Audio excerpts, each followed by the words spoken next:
Hello guys, चलिए आज की क्लास में पढ़ने वाले हम लोग क्या, एरर और एरर के कैलकुलेशंस। उससे पहले डायमेंशन की एक छोटी सी बात छोड़ गई थी प्रीवियस क्लास में, लिमिटेशंस ऑफ डायमेंशन।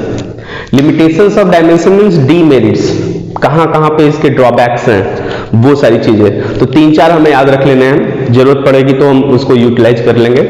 जैसे पहली बात तो ये कि डायमेंशंस की हेल्प से हम कांस्टेंट की डायमेंशन नहीं निकाल पाते, है ना। डायमेंशनल मेथड से हम लोगों ने एक एप्लीकेशन पढ़ा था, रिलेशन बिटवीन द क्वांटिटीज, है ना। तो उस क्वांटिटीज वाले पार्ट में जो एप्लीकेशन हम लोग यूज करते थे, अगर उसमें क्वांटिटीज मोर देन 3 है, डिपेंडेंसी मोर देन 3 की है, तो भी हम फॉर्मूला क्रिएट नहीं कर सकते उस मेथड से। तीसरी पार्ट ये होती है कि जो फॉर्मूले सिमिलर डायमेंशंस रखते हैं, लाइक टॉर्क, एनर्जी, इन सब के डायमेंशन की हेल्प से हम ये नहीं बता सकते कि एक्चुअल में टॉर्क था या एनर्जी था या वर्क था, ये सबके डायमेंशन सेम होते हैं, ठीक।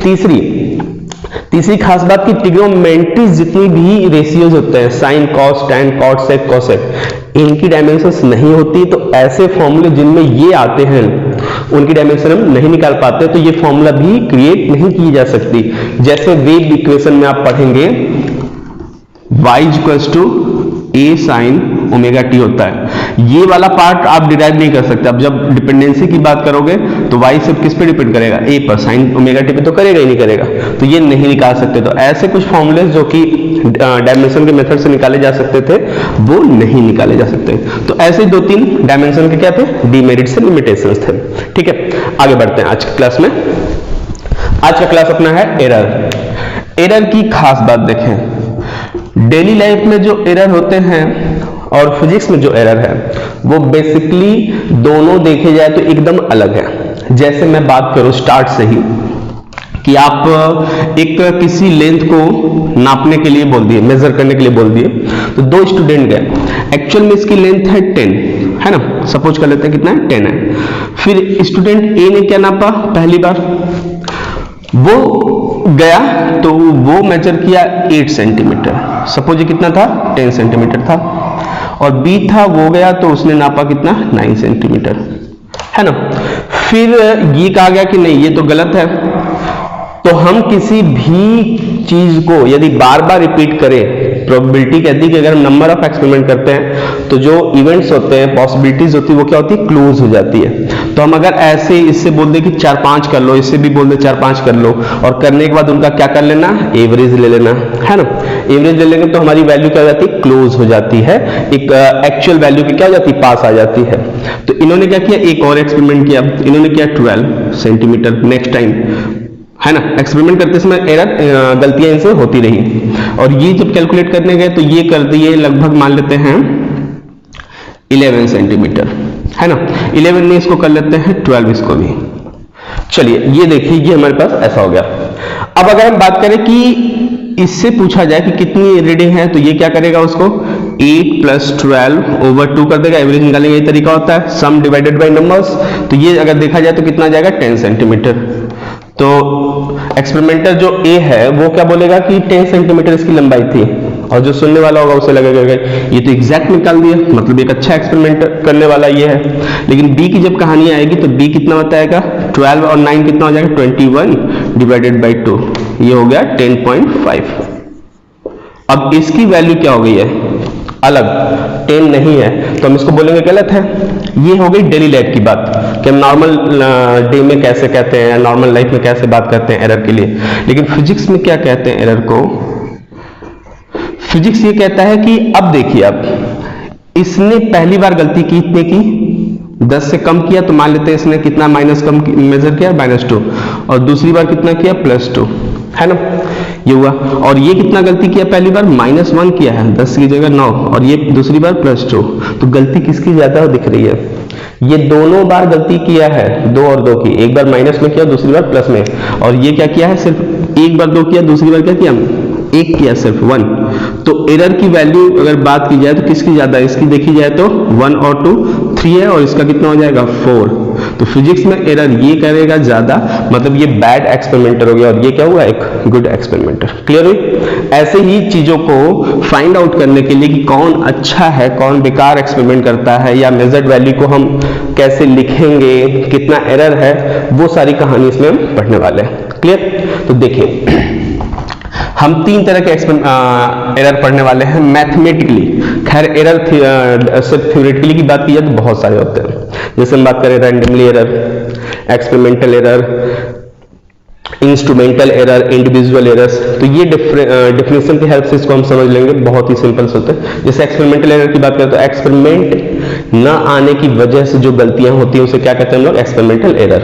जैसे हमें एग्जैक्ट नहीं पता है कि वर्नियर कैलिपर्स कैसे ऑपरेट करते हैं और हम उसको ऑपरेट करने लगे तो हमसे गलतियां एकदम नॉर्मल सी बात होनी है।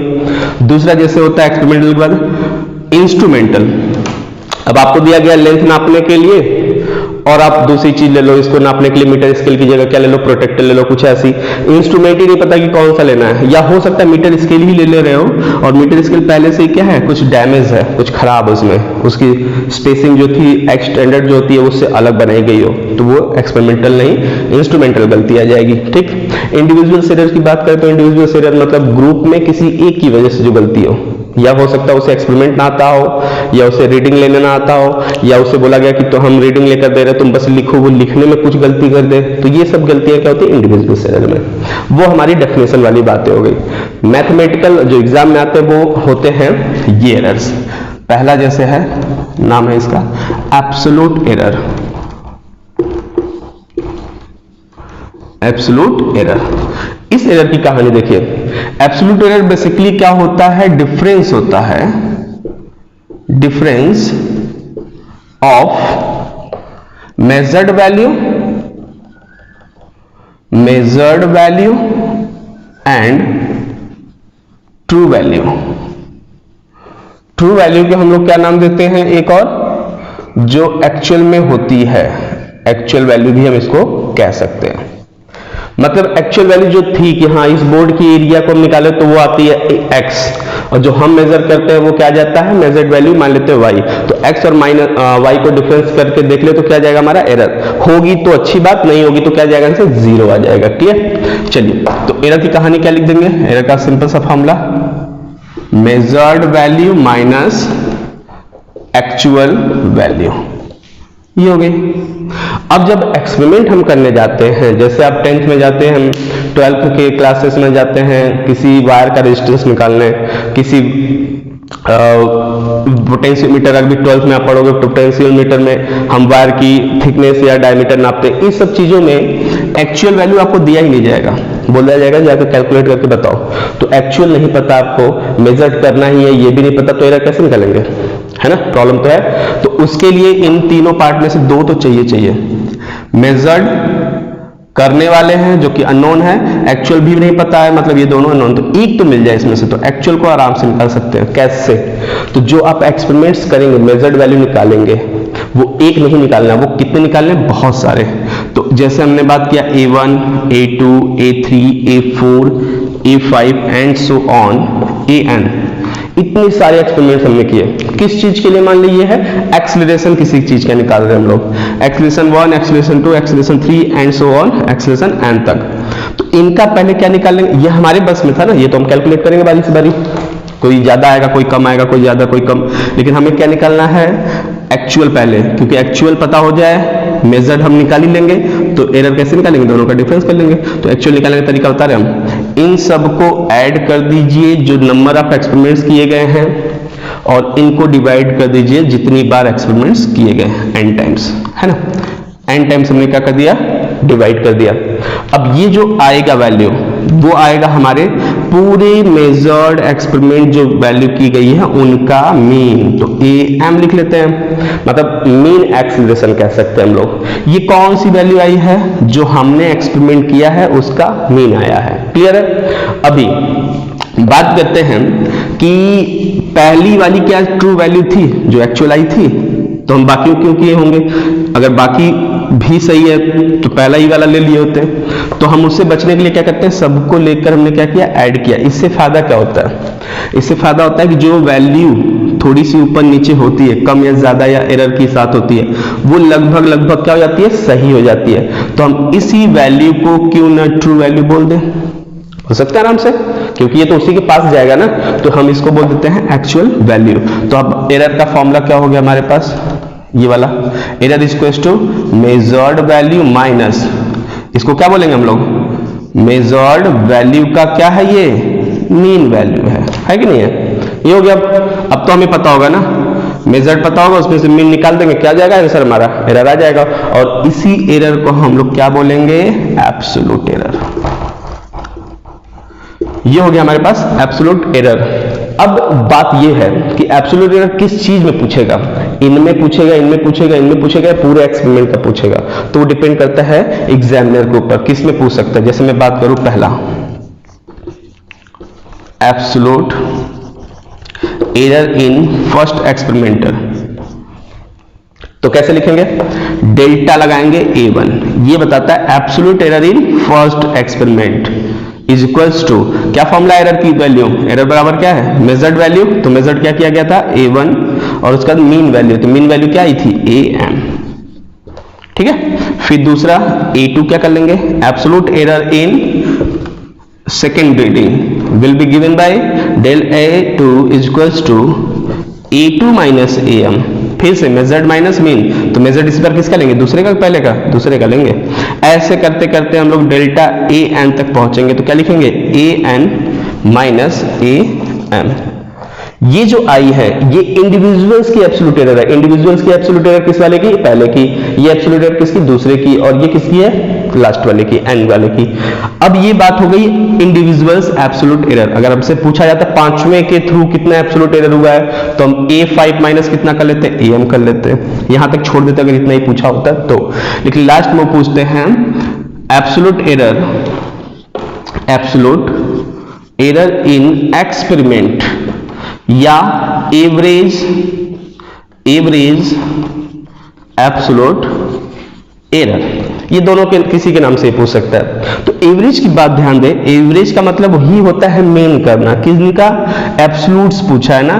तो अब जो एब्सोल्यूट आए हैं del A1, del A2, del A3 and so on del AN, इन सबको ऐड करके n से डिवाइड कर दीजिए। इस बार क्या आएगा, इस बार आएगा डेल्टा वाले पार्ट का मीन, उस बार डेल्टा का मीन नहीं आया था, इस बार किसका आएगा मीन, डेल्टा A मीन।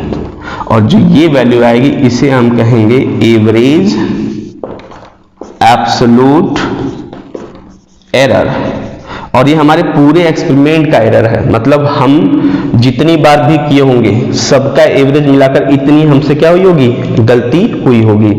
ये गलती या तो ज्यादा हुई होगी, जैसे हमसे बोला जाता है कि 10 सेंटीमीटर को नापे तो हो सकता है 11 नाप दे ज्यादा, या हो सकता है 9 नाप दे कम। तो कैसे लिखते हैं, अगर हमसे कहा गया कि हम किसी दूरी को नापने के लिए किसी बच्चे को भेजे, वो बोला कि 100 किलोमीटर है, अब एग्जैक्ट 100 किलोमीटर तो होगा नहीं, तो उससे पूछा जाएगा कितना किलोमीटर लगभग बताओ, तो बोलेगा क्या कि 3 किलोमीटर ज्यादा ले लीजिए 103, या 3 किलोमीटर कम कर लीजिए कितना 97 किलोमीटर। तो इसको ऐसे नहीं लिखना होता। एरर के केस में कैसे लिखते हैं हम लोग, लिखते हैं 100 प्लस माइनस 3, मीन्स या तो आप प्लस लेके सोच लेना या तो माइनस, मतलब आपकी वेरिएशन कहां से कहां तक जा सकती है, 97 किलोमीटर से लेकर 103 किलोमीटर तक। एक दूरी थी जहां हमें जाना था, कंफर्म नहीं था, 100 किलोमीटर बोला गया, लेकिन फिर बाद में पूछा गया एग्जैक्ट 100, तो ये हुआ कि नहीं थोड़ी सी इधर उधर हो सकती है, कितनी 3 किलोमीटर। तो 97 से 103 किलोमीटर तक हम मान सकते हैं कि हाँ हो सकता है इतने किलोमीटर मिल जाए या तो इतने मिल जाए, इनके बीच में कहीं ना कहीं वो डिस्टेंस होगी। ऐसे लिखते हैं हम लोग। और इसको बोले अगर हम कि ये वाला पोर्शन कौन सा होता है, तो ये होता है ए मीन, तो इसको हम लिखेंगे ए मीन, क्योंकि एक्चुअल वैल्यू थी ना, है ना। देखिए एक्चुअल वैल्यू लिखिए प्लस माइनस कितने का अलाउंसेस या टॉलरेंस ले रहे हैं हम लोग, ये 3 है जो हमसे गलती हो सकती है, या तो हम ज्यादा लेते हैं या तो कम, तो गलती वाला पोर्शन कौन सा, ये है एरर। तो इसको हम लोग क्या करेंगे, इसमें ऐड कर देंगे। ये हमारे किसी भी क्वांटिटी की मैग्नीट्यूड को लिखने का क्या होता है, तरीका होता है। ऐसे ही हम लोग इसको फिजिकली लिखा करेंगे। पहले वाली वैल्यू मीन होगी, एक्चुअल वैल्यू, फिर बाद वाला क्या होगा, एरर होगा। वो भी कौन सा एरर है, एब्सोल्यूट एरर। तो ये तरीका था एब्सोल्यूट एरर निकालने का, सिंपल सा। पहले सारे एक्सपेरिमेंट का मीन निकाल लीजिए, फिर मीन में से बारी सबको माइनस करके क्या निकाल लीजिए, डेल्टा इंडिविजुअल एब्सोल्यूट एरर, फिर इनका भी मीन निकालिए, वो एब्सोल्यूट एरर हो गया, है ना। एक क्वेश्चन आता है कि जब आप इसको करने जाओगे तो ये कभी कभी क्या होता है, वैल्यू प्लस आती है, कभी कभी क्या हो जाती है, माइनस आ जाती है। कोई भी एक प्लस एक माइनस हो सकती है, क्योंकि जब आप 10 की जगह 11 मेजर करोगे और 10 की जगह 9 मेजर करोगे तो एक बार इसमें से इसको माइनस करेंगे तो क्या आएगा 1, एक बार इसमें से इसको माइनस करेंगे तो -1 आएगा। तो ये होता है कि ये दोनों तो 1 और -1 हो गए तो कट गए, जोड़ेंगे तो इनको। लेकिन ध्यान दीजिएगा, एरर हमेशा जोड़ते हैं। अगर आप यहाँ एक की गलती करो तो यहाँ भी एक की गलती कर रहे हो तो माइनस के साथ नहीं जोड़ा जाएगा, डायरेक्ट जोड़ा जाएगा सबको। तो आप चाहो तो इसको क्या लिख सकते हो यहाँ पे, मॉड। कंफ्यूजन ही सारा क्या हो जाएगा, दूर। मॉडुलस लेके सबको जोड़ेंगे तो हमेशा क्या आएगा, ये पॉजिटिव आएगा। क्लियर हो गई? ये कहानी थी एब्सोल्यूट एरर की। अब एक और चीज आती है इसमें, दूसरे के नाम से पहले हम एक चीज बताएं आपको। जैसे 2 स्टूडेंट्स को भेजा गया कुछ डिस्टेंसेस मेजर करने के लिए। एक को भेजा गया कि आप जाओ 10 किलोमीटर था वो डिस्टेंस, नाप कराओ। तो वो गया और पहली बार नाप कराया 5 किलोमीटर नापा, और दूसरी बार नाप के आया कितना, 15 किलोमीटर। फिर उसने क्या ले लिया, इसका एवरेज होता है ना, नंबर ऑफ एक्सपेरिमेंट करने पे हम क्लोजर टू एक्चुअल वैल्यू पहुंचते हैं। तो इन्होंने 2 एक्सपेरिमेंट किया, इनको ऐड किया 20 हो जाएगा, 22 से डिवाइड किया क्योंकि 2 बार एक्सपेरिमेंट किया, 10 किलोमीटर आ गया। वो हमसे आके बताया कि 10 किलोमीटर है, तो हमें तो लगा बहुत अच्छी बात है, हमने 10 किलोमीटर दिया भी था इसको और ये बहुत अच्छे से नाप के बताया। दूसरे स्टूडेंट को भेजा गया था 100 किलोमीटर की डिस्टेंस पे जाने के लिए, और वो 100 किलोमीटर जब गया नापने, उसे नहीं पता था कितना किलोमीटर है। ये 10 किलोमीटर उसे नहीं पता था, उसने नापा और बता दिया 10 किलोमीटर। कैसे? 2 बार एक्सपेरिमेंट किया। ये 100 किलोमीटर भी नहीं पता है दूसरे वाले को, वो भी गया 2 बार नापा। और कैसे कैसे नापा, इसको नापा ये इसने एक बार 120 और दूसरी बार कितना नापा, बात कर लेते हैं 70 किलोमीटर, 70 क्या 90 कर लेते हैं। तो इसने इसका एवरेज लिया होगा तो कितना आया होगा, इसको 110 कर लें, नहीं 20 रहने देते हैं। चलिए कितना हो गया, 210 किलोमीटर। और इसका एवरेज लेंगे तो कितना आएगा, 2 से डिवाइड करेंगे तो 105 किलोमीटर, है ना। कितना बताना था इसको, 100। गलत कौन हुआ, ये 10 बताकर सही हो गया या 105 बताकर ये सही हो गया। तो देखिए यहां पर हमें लगेगा ये गलत है क्योंकि हमने तो 100 दिया था। लेकिन ध्यान दीजिएगा, ये पहले 10 किलोमीटर को कितना नापा, 5, कितनी गलती की, -5 की। दूसरी बार इसी 10 को नापा तो कितना होता है, 15, कितनी गलती की, 5 की। तो गलतियां कितनी हुई इसकी, 10। ये ऐड होगा, ये ऐड होगा, माइनस नहीं होता। मतलब ये कि 10 किलोमीटर में ही कितनी गलती कर दी है, 10 की, है ना। अब यहां ये पहली बार कितनी गलती, 120, मतलब 20 की प्लस में, और ये दूसरी बार कितनी गलती की, 10 की माइनस में, मतलब हम इसको ऐड करेंगे, कितना आ गया, 30। 100 में 30 की गलती इसने की और 10 में वो 10 की, तो ज्यादा किसने किया, ज्यादा तो इसने किया, क्योंकि इसका देखा जाए तो 100% गलती है। 10 किलोमीटर नापना था और 10 किलोमीटर की गलती कर दी। और ये भाई साहब 10 में 30 की ही गलती करते हैं, मतलब 10 में अगर निकालने लगे तो हम कितने की गलती पाएंगे, सिर्फ 3 की, और 10 में वो कितने का पाया है, 10 का। तो एक्चुअल गलती किसकी है, ज्यादा, उसकी। तो एक्सपेरिमेंट सही आने का मतलब ये नहीं होता है कि एरर नहीं हुआ है, ये फिजिक्स है, इसमें एरर का मतलब अलग तरीका से होता है। आपने गलती की दोनों बार, दोनों ऐड होंगे विद साइन, नहीं विदाउट साइन। अगर विद साइन की बात करें तो क्या हो जाएगा, कैंसिल आउट हो जाएगा, तब तो 0 एरर होता। लेकिन नहीं, अलग अलग देखा जाए तो एरर क्या है। तो ऐसे केस में क्या होता है, हम अगर डायरेक्ट ये वैल्यूज देखते तो हम तो बोलते कि ये वाला सही है, वो वाला सही है। लेकिन यहाँ पे हमने रिस्पेक्टिव निकाली, कैसे, 10 पे 3 और इसका भी 10 पे 10 आया। तो रिस्पेक्टिव वैल्यू क्या होता है, दोनों को सेम ओरिजिन पे रख दें, तब तो हम बात करेंगे हाँ कंपेयर करना है। तो इस टाइप की गलतियों को नापने के लिए उन्होंने एक नया नाम दिया रिलेटिव एरर, किसी के रिस्पेक्ट में कितनी गलती हो रही है। तो अगली एरर की बात होगी, एब्सोल्यूट की बात कितनी, रिलेटिव एरर। रिलेटिव एरर, इस रिलेटिव एरर में हम क्या बात करेंगे, जो हमारा रिलेटिव एरर मीन वैल्यू आई थी किसका, एरर का, कि हमने इतनी गलती की, जैसे भी लिखा था ना 10 किलोमीटर पे 10 गलतियां, तो जो गलती की वो ऊपर और कितने पर किया है एक्चुअल पे ना, तो वो मीन नीचे। इसी को हम लोग क्या बोलते हैं, रिलेटिव एरर। तो डेफिनेशन की बात करें एग्जाम में लिखना है तो क्या लिखेंगे, relative error is the ratio of absolute mean error to mean value, है ना, ऐसे लिख सकते हैं। दूसरा हो गया तीसरे का शॉर्टकट में, जब रिलेटिव एरर को हम परसेंटेज में एक्सप्रेस करते हैं तो उसे कहा जाता है परसेंटेज एरर। परसेंटेज एरर मतलब क्या हुआ, percentage error equals to relative error को हम परसेंटेज में कैसे कर दिखाएंगे, 100 से क्या कर देंगे मल्टीप्लाइड, तो रिलेटिव एरर कितना है, del A M over A M into क्या कर दिया 100, ये हो गया, परसेंटेज में आंसर आ जाएगा। तो ये तीन तरह के एरर होंगे न्यूमेरिक वैल्यू को सॉल्व करने के लिए। एक न्यूमेरिकल हम लोग इसमें छोटा सा कर लेते हैं जिससे हम सारी की तीनों वैल्यूज को कैलकुलेट करना सीख लेंगे। क्लियर, चलिए देखिए 3 नंबर ले लेते हैं, 3 लेंथ ले लेते हैं। 3 स्टूडेंट गए एक लंबाई को नापने के लिए और तीनों ने अलग अलग लेंथ बताया हमें आकर। पहले ने बताया L1, दूसरे ने बताया L2, तीसरे ने बताया L3। अब हमसे पूछा गया बताइए कितनी इन्होंने गलती की, एब्सोल्यूट वाली, रिलेटिव वाली और परसेंटेज वाली। तो हमने स्टार्ट किया एब्सोल्यूट के लिए। स्टार्ट किससे किया गया था कि मीन निकालिए, किसका, लेंथ का मीन इस बार करते हैं तो LM लिखते हैं। LM तरीका क्या था, L1 L2 L3 को ऐड कर देना बाई 3। ये कौन सी वैल्यू आ गई हमारी, एक्चुअल वैल्यू, कि हाँ इतना तो रहा होगा लेंथ, लेकिन नापा इन्होंने कितना कितना, इसने इतना नापा, और इसने इतना नापा, एक्चुअल वैल्यू इतनी थी। फिर बाद में क्या निकालने के लिए बोला, पहले ने गलती कितनी की, तो delta L1 absolute error by first experimenter, कितना, फर्स्ट में से LM को माइनस करना था। फिर दूसरे ने कितनी गलती की, दूसरे में से LM को माइनस करना था। फिर तीसरे ने कितनी गलती की, तीसरे में से LM को माइनस करना था। ये आ गया। इनकी वैल्यू नेगेटिव पॉजिटिव हो सकता है ये ज्यादा हो ये कम हो, या हो सकता है ये ज्यादा ये कम हो तो माइनस आ सकता है। तो उससे बचने के लिए हमने क्या कहा था, सबका क्या ले लें, मॉड ले लेंगे, मॉड ले लिया। फिर सबको क्या कर देंगे, जोड़ देंगे, ऐड कर देंगे। तो delta L1 plus delta L2 plus delta L3, ये तीनों लेंथ को ऐड किया, डिवाइडेड बाई क्या कर दिया 3। ये क्या आ गया हमारे पास, डेल्टा LM, मतलब मीन एरर किसका, पूरे एक्सपेरिमेंट का, कौन सा वाला, एब्सोल्यूट वाला। जब एब्सोल्यूट एरर आ चुका है तो अब हम कौन सा एरर निकालेंगे, रिलेटिव एरर। रिलेटिव एरर क्या बताया था मैंने, मीन वैल्यूज ऊपर कि नीचे, नीचे, तो ये ऊपर रहेगा। तो ऊपर वाले को delta L1 plus delta L2 plus delta L3 divided by 3, total divided by delta M, है ना, मीन वैल्यू नीचे थी।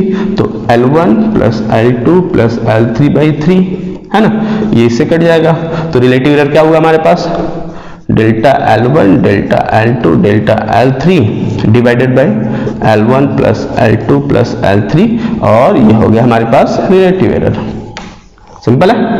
मैंने कहा था ना इसको माइनस में वो लेना मॉड में, तो इसको मॉड में याद रखेंगे, ये नहीं कि गलती से एक को माइनस में आ गया तो उसको माइनस कर दिया, याद रखें यहीं पे सबको प्लस लिख लेंगे हम लोग। ये रिलेटिव होगा और इसमें परसेंटेज के लिए क्या करना पड़ेगा, बस 100 से मल्टीप्लाइड, खत्म, आंसर आ जाएगा। तो कोई भी क्वेश्चन आए, लेंथ हो सकता दे सकता था ये 10.12 10.15 या 11 पॉइंट समथिंग, तो सबको न्यूमेरिक के साथ हम करेंगे, आंसर हमारा सेम आएगा। ठीक, ये हो गई एरर की बात। एरर कैसे कैलकुलेट करेंगे, एब्सोल्यूट एरर, रिलेटिव एरर और परसेंटेज एरर। ये एरर क्या एक्चुअली में ऐसे ही हमेशा काम करते हैं, तो हमारा आंसर होगा नहीं। एरर मैथमेटिकल ऑपरेशंस में, अरिथमेटिक ऑपरेशंस जो होते हैं, प्लस माइनस डिवाइड और मल्टीप्लिकेशन, इन चारों में कैसे वर्क करते हैं, कैसे जुड़ते हैं, वो बताने में। एक चीज तो हम अभी तक सीखे कि एरर हमेशा क्या होते हैं, ऐड होते हैं, माइनस नहीं होते हैं। चलिए तो हम लिखेंगे propagation of error in arithmetic operation. Arithmetic operations like first हम बात कर लें पहले की, तो पहले में 2 का पेयर बनाते हैं, एडिशन का और सब्ट्रैक्शन का, है ना, प्लस और माइनस करने का।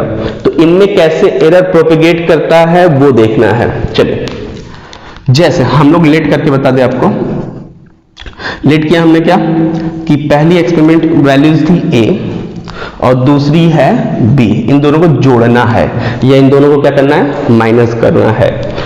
अगर हम लिखते हैं कि A प्लस B किसी नए नंबर को रिप्रेजेंट करता है, जो नंबर क्या है, आज क्वांटिटी है z, z equals to a plus B हो गया। और ऐसा है कि a को ही नापने में और b को भी नापने में गलती हो गई थी पहले। कितने की गलती? तो a को नापने में एब्सोल्यूट एरर डेल्टा a की आई थी और b को नापने में डेल्टा b की। अगर इन दोनों में गलती होगी तब जाकर z में गलती आएगी, क्योंकि ये दोनों ही गलत हैं, तो एडिशन भी क्या आएगा, कुछ ना कुछ गलत आएगा। तो हमसे पूछता है कि a में अगर इतनी गलती है, b में इतनी गलती, तो बताओ z में कितनी गलती है ना। तो उसको कैसे करेंगे, देखिए z बराबर हमने a प्लस बी माना, तो z प्लस डेल्टा z, ये हो जाएगा हमारा आंसर लिखने का तरीका कि एक्चुअल z इतना आया था और गलती जो होगा यहां लिखेंगे। ठीक, अब वो देखिए कैसे लिखते हैं हम लोग, a प्लस, अब जब हम एरर की बात करें तो a अपने साथ क्या लेकर आएगा, एरर को लेकर लिखिएगा। तो a का एरर कितना है, डेल्टा a। और अभी कुछ देर पहले हमने कहा था कि पहले हम लिखते हैं मीन वैल्यू प्लस माइनस करके लिखते हैं किसका, एब्सोल्यूट एरर को। तो यहाँ प्लस माइनस कर सकते हैं, plus minus error in a, plus है ये वाला सिंबल ये, फिर b को भी हम एरर के साथ लिखेंगे प्लस माइनस डेल्टा b। ठीक है, a कर दिया, ये वाला प्लस b कर दिया, फिर प्लस माइनस ये सिंबल कॉमन कर लिया दोनों में से, इसमें से भी इसमें से, तो ये बचेगा डेल्टा a, यहां से बचेगा डेल्टा b, और यहाँ क्या है z plus minus delta z। थोड़ा कंपेयर करके देखिए, z बराबर क्या था, a b था, तो ये a और b क्या हो जाएंगे, दोनों cancel, sorry a plus b और z क्या हो जाएंगे, कैंसिल। तो बचेगा क्या हमारे पास, delta z equals to plus minus delta a plus delta b। ये हुआ हमारे पास क्या, एब्सोल्यूट एरर इन z।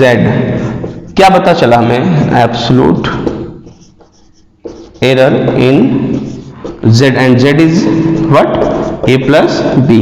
तो एडिशन जब हम करते हैं क्वांटिटीज का, तो फाइनल रिजल्ट में जो एरर लिखना होता है वो एरर कैसे लिखेंगे हम लोग, डेल्टा a और डेल्टा b को ऐड कर देते हैं। और डेल्टा a b है क्या, तो डेल्टा a का एब्सोल्यूट एरर था, डेल्टा b का एब्सोल्यूट एरर था। तो हम क्या लिखेंगे, एडिशन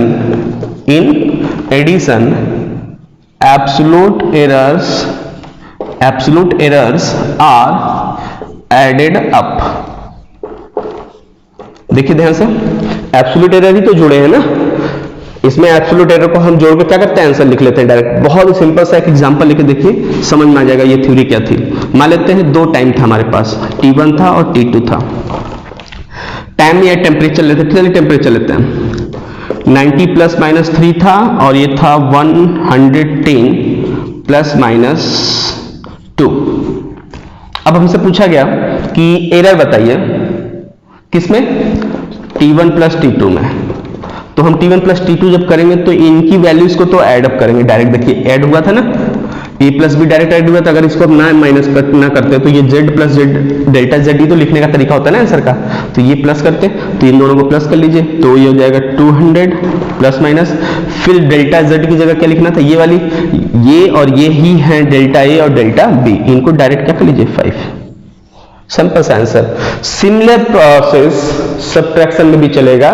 मतलब अगर हमसे पूछता है कि T1 माइनस T2 बताइए तो क्या करते हैं, तो T1 माइनस T2 करेंगे तो 90 में से 110 जाएगा तो क्या बचेगा, 1 माइनस में कितना बचेगा 20, प्लस माइनस ये क्या होंगे, ऐड ही होंगे। तो क्या लिखेंगे यहाँ पर 5।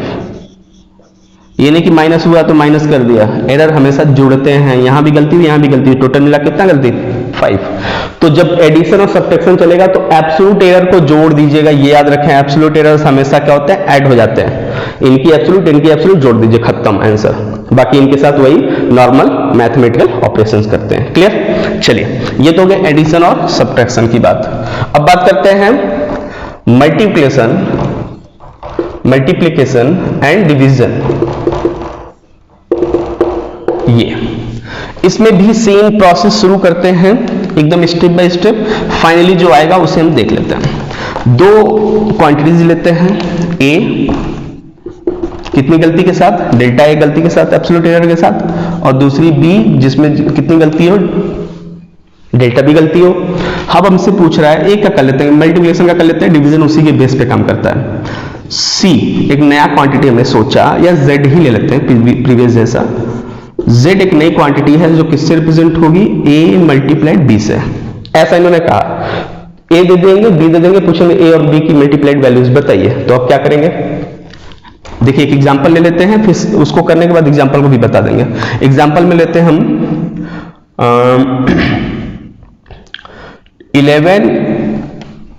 11 plus minus 0.2 and 12 plus minus 0.3। ये a वाला है, ये b वाला है, तो इसमें ये जो वैल्यू है वो am है और ये क्या डेल्टा am है। ठीक, चलिए ये लिख दिया हमने। इस पे आएंगे क्वेश्चन। अब हमसे पूछ लेता है यही कि a और b का मल्टीप्लाई कीजिए, कैसे लिखेंगे। तो यहां तक तो हमें आता था कि अभी तक इससे पहले 11 और 12 का मल्टीप्लाइड होता तो हम 132 करके छोड़ देते हैं, लेकिन अब साथ में ये लोग हैं, इनका क्या होगा उसी को समझते हैं यहाँ पर। तो जब डेल्टा z सॉरी a और b का मल्टीप्लाइड करके z लिखना है तो क्या लिखेंगे, देखिए a की पूरी वैल्यू लिखिए क्योंकि एरर के साथ लिखना है, हो जाएगा। तो z को क्या लिखेंगे, z plus minus delta z। याद रखिएगा उधर भी एरर वाला साथ चलेगा, मल्टीप्लाइड सॉरी यहाँ a रहेगा a, b की जगह क्या लिखेंगे, b plus minus delta b। ये हो गए, ओपन कर लेते हैं इसको, a और b एक में हो गया प्लस a और डेल्टा b, ये हो गया। इसको प्लस माइनस लिखते रहिए मानो, तो ये इनका हो गया। अब इसकी कहानी क्या हो जाएगा, plus minus b delta a plus minus इसका कितना हो जाएगा, डेल्टा a डेल्टा b। ये दोनों बहुत ही स्मॉल होते हैं, एरर बहुत ही स्मॉल होते हैं, तो दोनों का प्रोडक्ट भी कवर हो जाएगा और स्मॉल, तो इसको हम निग्लेक्ट कर सकते हैं फॉर सिंपल मैथमेटिकल कैलकुलेशन के लिए। ठीक है, यहां पे हो गया a into B plus minus a delta b plus b delta a plus minus, यहां पे है z plus minus delta z। ध्यान दीजिए z equals to A B पहले लिखा था तो कट जाएंगे, आराम से कट जाएगा, यहां प्लस माइनस था तो plus minus delta z equals to क्या होगा, plus minus a delta b plus minus plus तो अब कर लेते हैं सिर्फ प्लस b डेल्टा a। ये हो गया। इसमें क्या दिख रहा है, इसमें अगर हम ध्यान से देखें तो हमारे पास ये जो आया absolute error equal to mean into absolute of b plus b into absolute of a लिखा है। इसको थोड़ा सिंपली लिख लें, देखिए क्या करिए, a b से डिवाइड कर दीजिए और a b है क्या, z है ना, ध्यान दीजिएगा। उस तरफ अगर डिवाइड करेंगे तो z से करिएगा क्योंकि मतलब दोनों के सेम है, तो इधर करेंगे तो क्या लिखेंगे, delta z over z equals to, और इधर दोनों में जब करिएगा तो z से नहीं करना है, a b से करिएगा। तो यहाँ a b से होगा तो क्या होगा, a b यहाँ लिखेंगे और यहाँ भी a b लिखेंगे तो a से a कटेगा तो क्या बचेगा, delta b by b plus यहाँ a से सॉरी b से b कट जाएगा, क्या बचेगा, डेल्टा a बाई a। क्या दिख रही है, अभी हम लोगों ने कुछ देर पहले जब रिलेटिव एरर पढ़ा था तो उसमें लिखा था ना, delta A M by A M को हम क्या बोलते हैं, रिलेटिव एरर, मतलब डेल्टा अपॉन ओरिजिनल वैल्यू क्या होती है, एब्सोल्यूट नहीं, रिलेटिव होता है। तो यहां पर क्या पढ़ा जाए, इसको क्या पढ़ेंगे हम लोग, रिलेटिव एरर इन बी, और इसको क्या बोलेंगे, रिलेटिव एरर इन ए। ठीक है, और ये क्या बोला जाएगा फिर, relative error in z and z is what, a into B. Simply अब देखिए इसका मतलब क्या बता रहा हूं मैं, जब हम z को लिखने चलेंगे, z की वैल्यू जब लिखने चलेंगे तो z plus minus z delta z लिखेंगे ना, ये तो कंफर्म है, ऐसा लिखने वाला है।